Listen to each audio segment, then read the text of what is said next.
بين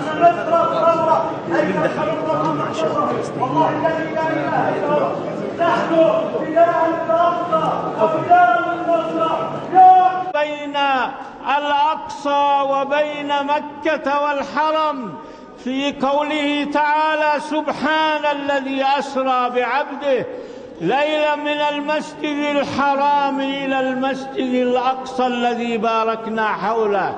أيها الإخوة في مصر الكنانة، أيها الإخوة، إننا في فلسطين نرفع رؤوسنا بكم، إننا في فلسطين ترتفع معنوياتنا بكم، إننا في فلسطين عادت إلينا روحنا بعودة الإسلام إلى مصر إن شاء الله تعالى.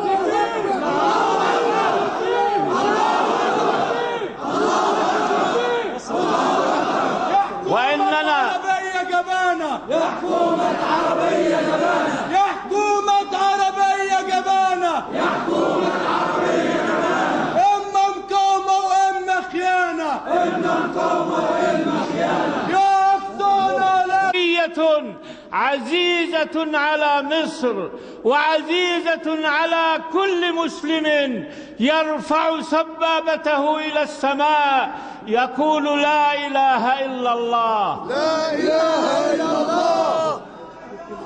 وإن مصر أيها الإخوة لا إله إلا الله، لا إله إلا الله. القدس هو القدس، هذا هو الحقيقي، كما في حديث عبد الله بن حوالة عند أحمد والطبراني بإسناد حسن أن النبي صلى الله عليه وسلم وضع يده على رأسه وقال: إذا نزلت الخلافة بالأرض المقدسة فأخبر.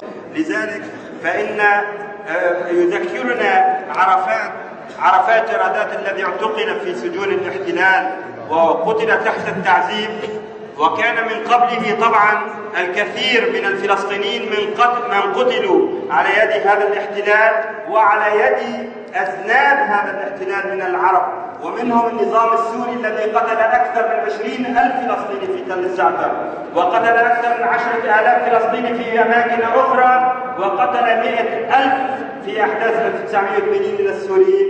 واليوم وصل عدد ضحايا هذه العصابة أكثر من 150,000 شهيد سوري. لذلك نحن نستنهضكم بالله ونستنهضكم ونقول لكم أننا معتمدون عليكم في تغيير الرأي العام المصري. فلسطين هذه الدولة التي تآمر عليها العالم من أقصاه إلى أقصاه ولا نستثني أحد. هذه الفلسطين اليوم سوريا تتعرض لنفس المؤامرة، الدماء تسيل يوميا من 150 إلى 200 قتيل، أكثر من 4 مليون منزل قد هدموا فوق ساكنيهم، صواريخ سكود تسقط يوميا على المدن السورية وصواريخ الفاتح 10 الإيرانية.